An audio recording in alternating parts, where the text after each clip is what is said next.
Hi, I'm Dr. Jess of Unleashed Coaching and Consulting, and I'm pleased you've joined us today to talk about reigniting the passion for your career. So, if you find yourself here, I'm going to assume that you have clicked on a link that appealed to you because you are feeling some measure of st- lost, uninspired, burnt out, or unable to balance your work and personal lives. And all of these things are something that we can overcome. The veterinary industry can be all consuming. We go into it with wide eyes, bright eyes, and bushy tails. And people often try to tell us what it was like and tell us early on what can happen and that it's not all, puppy dogs and kitten breath. And yet we still somehow find ourselves here and can be a little bit disillusioned with the reality of where we've ended up. And so I wanted to talk with you about what that looks like, and why so many of us are here, that you are not alone, and share with you a little bit about my story. But most importantly, I would like to talk to you on some strategies to help you overcome how you're feeling right now, whether you're frustrated or whether you're just bored. Um, I think that in the veterinary industry, we talk about burnout a lot as a reason for the attrition rate. Now, please don't think that I'm saying that burnout isn't a major problem in our industry. And of course it is. And of course it causes some people to leave the industry. But what nobody ever talks about, except anecdotally, is boredom. We are type A personalities often. We worked our butts off for most of the latter half of high school to get through vet school, to get through the learning curve of our new grad trajectory. And we want to do a great job. And now what? Now there's not that many career development options. You've got memberships, but they cost a lot for a minimal financial return. They're incredibly intense. You've got leadership positions, which takes you away from the clinical stuff that you might enjoy. Plus, you probably see your manager being stressed and burnt out as well. Um, and, what now? Is this it? Is this every day for the next 20, 30, 40 years of my career? Is this what I'm doing now? And we get stuck. All of these things can contribute to burnout as well. All of those feelings of a lack of sense of purpose and passion, or you don't have a flow in your work. But I don't think that they adequately really describe what's going on for a bunch of vets out there. So, to share my story a little bit, I'm a 2008 Murdoch University graduate, and I got to the point in my clinical career where I could look at my afternoon list of consults, um, and have the physical sensation of what I thought were anxiety attacks. I would get shortness of breath, my throat would constrict, I could hear the blood rushing in my ears, I could feel the flush in my cheeks, my stomach would sort of churn and a bit, that kind of rolling over feeling. And for a while, I thought that I was having anxiety attacks. And I would kind of go, I don't really understand. Like, there's nothing on my list that would cause me anxiety. It's just vaccines and diarrhea and dermatology. And eventually I worked out that was exactly what it was. Vaccines, diarrhea, and dermatology. And that physical reaction I was having to that wasn't anxiety, it was boredom. The thought of having another conversation about that Staffy's ears, I just couldn't do it. And that led me to working out what else I could do. What is the veterinary career look like? Do I want to give up on everything that I learned and, all of that work that I put in? Or can I build this into something else that I would like it to be?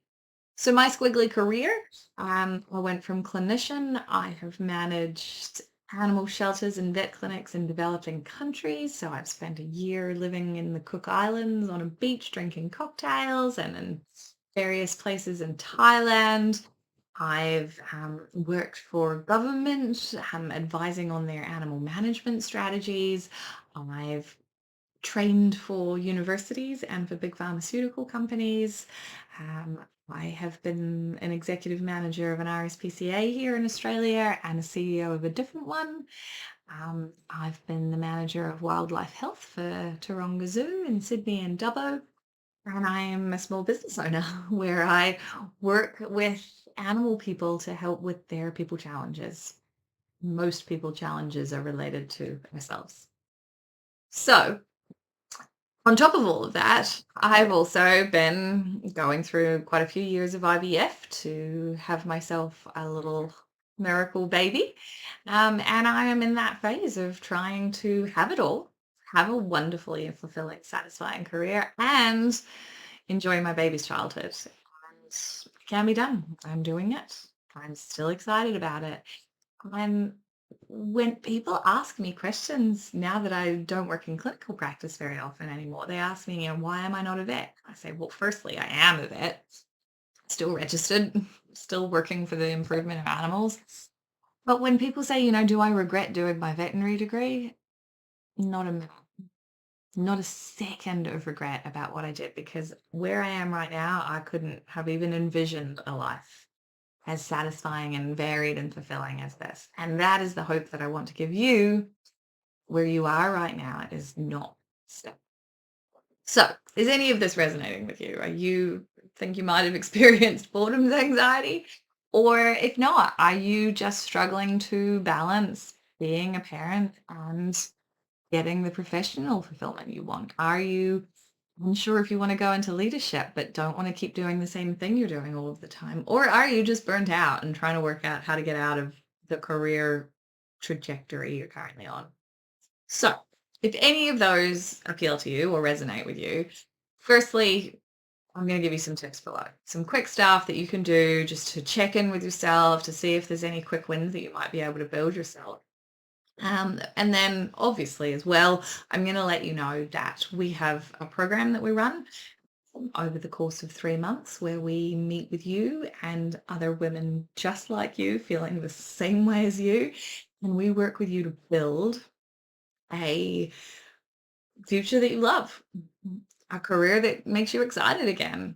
We work with you on the vision. What does that actually look like for you? How do we combine your skills and interests with the things that you would like to do and what people will pay for?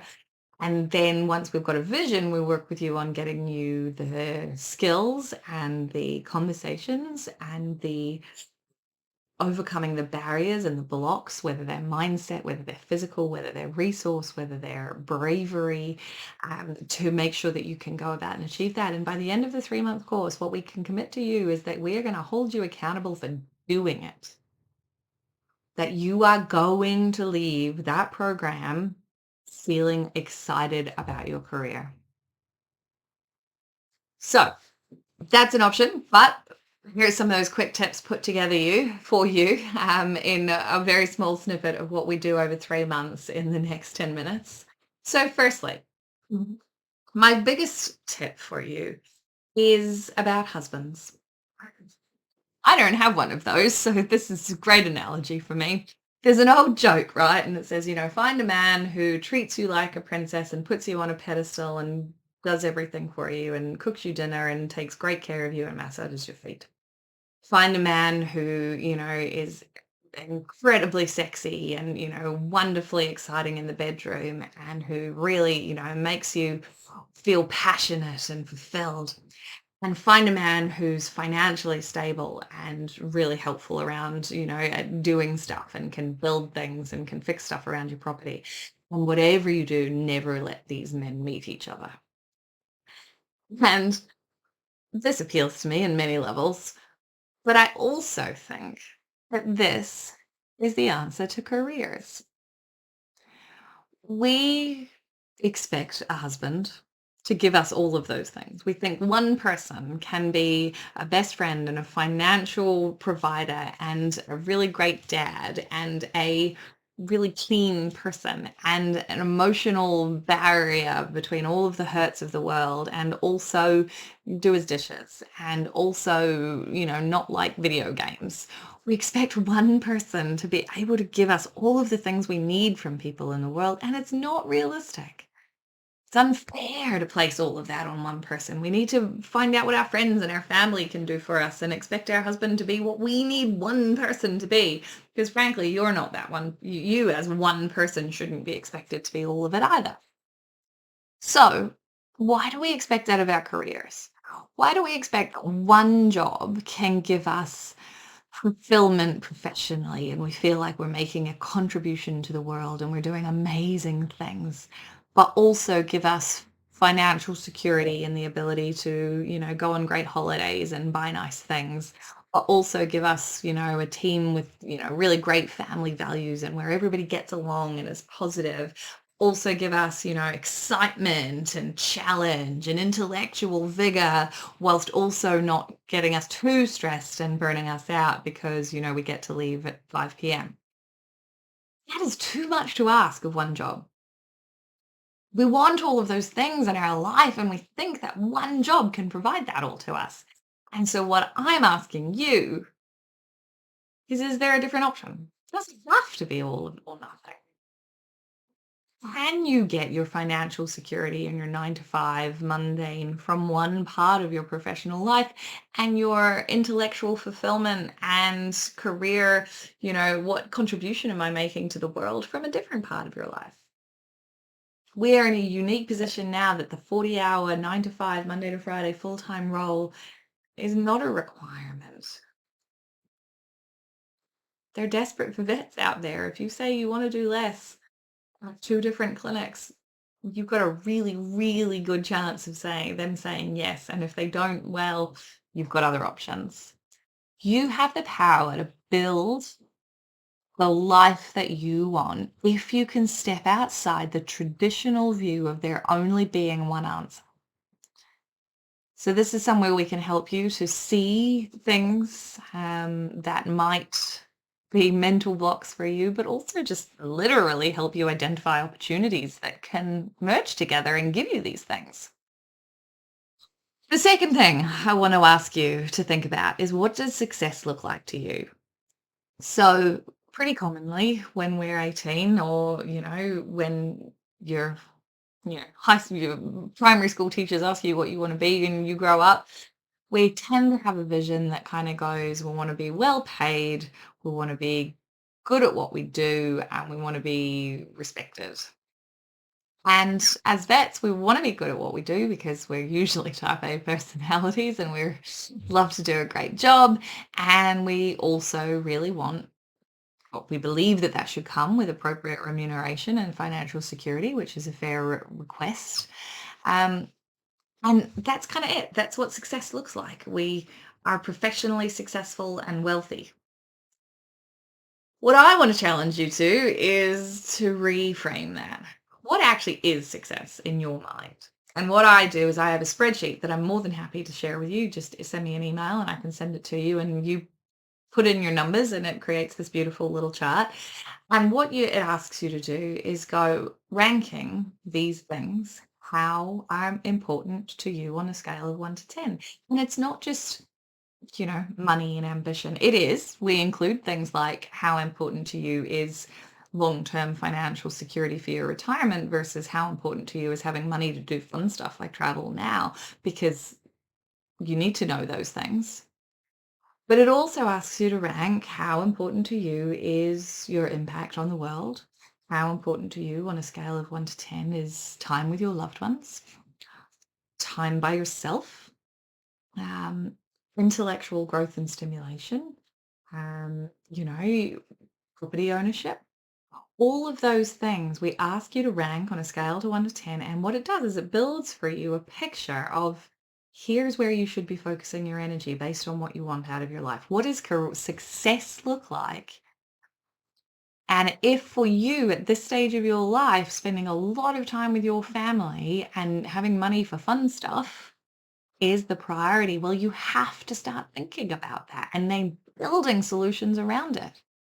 Now, the next thing that we make you do is build not just one for now, but one for 5 years from now and one for 30 years from now, because those will change. The level of importance we put on financial security and the level of importance we put on our significance and our contribution to the world are going to change over time. And we want to make sure that we build into your career strategy those different phases and stages of your life. So, please feel free to email me. I'm happy to share that with you, or we can work that through with you and do long term making it happen. How do we actually get from where we are now to that vision of success? Because if we don't start with the what does success look like, we tend to go straight to what job do I want? And we skip all of the steps and then we wonder why that next job still doesn't really satisfy what we thought we wanted out of life because we didn't build it. The other thing I want to talk to you about is what you see is what you get. There's another podcast on here that you can listen to about which wolf wins. Stories that we believe about our industry and about our jobs are the stories we keep hearing.